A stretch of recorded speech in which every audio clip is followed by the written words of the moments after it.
de la femme enfant à une femme plus mature, plus sûre d'elle dans le milieu professionnel. J'ai 33 ans et j'ai 4 enfants. Mon corps qui a changé, qui a évolué, mais qui reste le mien et donc je dois faire avec. La féminité, vaste sujet. Je me sens féminine même en jogging, avec de belles baskets, de grandes créoles. Oser plus sans me sentir déguisée, mettre mes rondeurs en valeur et me moquer du regard de l'autre. Hello mes beautés! Aujourd'hui on se retrouve pour la suite de cette série sur comment être plus féminine. Donc dans la vidéo précédente, on avait vu que être plus féminine, c'est pas forcément ce que vous croyez. C'est pas forcément être engoncée dans une robe trop serrée et porter des talons de 12 cm. Aujourd'hui, on va voir 3 idées reçues qui nous empêchent de construire un style plus féminin et tout ça sans prise de tête. C'est parti!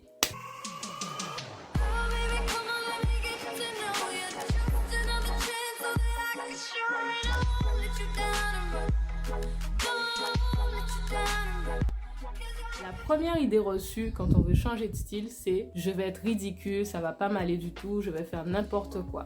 Quand on veut oser plus dans son style, quand on veut être plus audacieuse, c'est comme tout. On a peur du regard des autres, on a peur d'être ridicule, ce qui fait qu'on n'ose pas, on reste dans nos habitudes, on porte toujours la même chose depuis 10 ans et au final, on se retrouve à racheter toujours les mêmes choses. On se demande si on n'a pas déjà ce haut dans une autre couleur. Moi, je vous recommande une méthode très simple, c'est de commencer étape par étape. La première chose que vous pouvez changer, c'est le haut.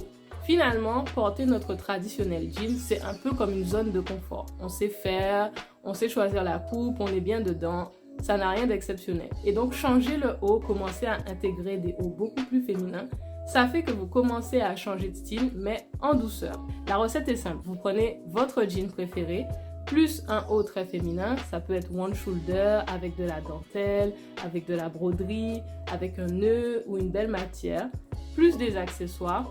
Et vous commencez déjà à changer vos habitudes. Ou sinon, la deuxième méthode, c'est que on garde le haut qu'on met d'habitude. Ça peut être un t-shirt, un pull que vous avez l'habitude de porter, que vous ne trouvez pas hyper féminin, qui est plutôt basique. Et on commence à intégrer des bas qui sont plus féminins, comme un pantalon en simili-cuir ou alors une jupe en maille ou une salopette par exemple, plus des accessoires. Ce qui fait que petit à petit, vous testez, vous constatez que vous avez survécu ou même mieux, vous avez eu des compliments et vous commencez à intégrer au fur et à mesure de nouvelles habitudes plus féminines et vous osez de plus en plus. La deuxième idée reçue qui nous empêche de changer de style, c'est être féminine, c'est ça. C'est une chose bien carrée, bien cadrée et on ne peut pas sortir du cadre. Et souvent, c'est une idée de la féminité qui est très encombrante, très pas pratique. Mais au contraire, il n'y a pas une seule façon d'être féminine. Comme disait Patricia, elle peut se sentir féminine avec un jogging, de belles créoles, une coiffure soignée, une belle peau. Et c'est qu'un exemple de comment on peut être plus féminine. Nous les femmes, nous sommes de plus en plus actives, on a des journées à 100 à l'heure, on n'a pas le temps de ne pas réussir à marcher avec nos chaussures ou de ne pas se sentir bien dans nos vêtements. Et justement, il y a beaucoup d'exemples de ce qu'on peut faire avec des tenues qui semblent très basiques pour les féminiser. Les premières choses qui peuvent faire la différence, ce sont les associations et les accessoires. Les accessoires peuvent faire basculer d'une tenue de quelque chose de totalement basique à quelque chose de très stylé et de très féminin. Vous allez voir plusieurs exemples de ce que vous pouvez faire. Il y a des colliers, des chapeaux, des chaussures. En fonction de comment vous associez vos vêtements et comment vous les accessoirisez, vous pouvez totalement vous faire plaisir en termes de style sans pour autant basculer à la robe fourreau. Pour les plus timides et les moins téméraires, une autre option consiste à surexploiter le denim. Le denim finalement, c'est cette matière très confortable à laquelle on est très habitué, qu'on porte souvent dans un style très casual, très comfy.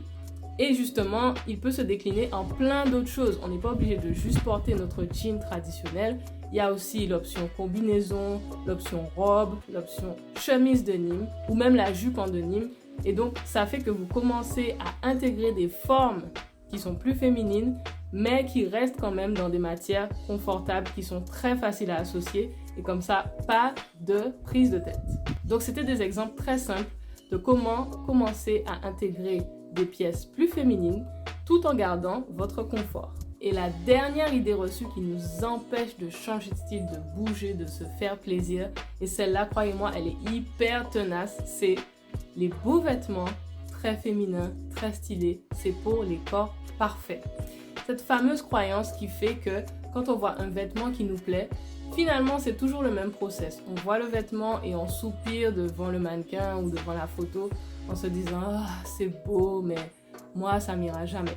Le résultat c'est super joli, mais moi je n'ai pas le même physique, donc ça m'ira jamais. Et donc on fait rien, on change pas, on bouge pas, on fait toujours la même chose en termes de style. Le problème avec ça, c'est qu'on ramène tout à une seule morphologie, c'est-à-dire celle du mannequin qui est dans la vitrine, ou alors celle de la personne qui est sur Instagram ou qui est sur Pinterest.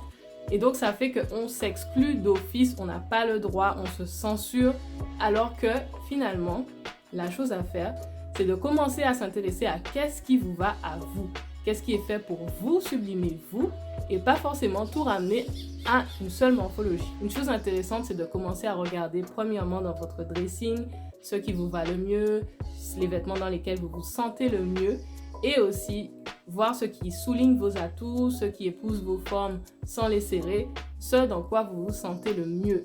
En gros, commencez à oser si vous voulez être plus féminine, commencez à vous faire plaisir parce qu'il y a une multitude de coupes de vêtements. Il y a forcément des vêtements qui sont faits pour sublimer votre morphologie à vous. Et ne restez pas bloqué devant un mannequin ou devant une photo Instagram en se disant que ça ne vous ira jamais. En conclusion, mes beautés, rappelez-vous que les beaux vêtements très stylés, très féminins, c'est pas que pour les corps soi-disant parfaits. Deuxièmement, votre look peut être féminin et pratique à la fois. Et troisièmement, n'ayez pas peur du ridicule et n'ayez pas peur d'oser plus. Faites-vous plaisir, sentez-vous bien dans vos vêtements. Ils sont faits pour ça, ils sont faits pour que vous soyez bien dedans, que vous vous sentiez belle et que vous puissiez enfin oser plus. Donc je vous laisse là-dessus. Je vous invite à me suivre sur Instagram si ce n'est pas déjà le cas.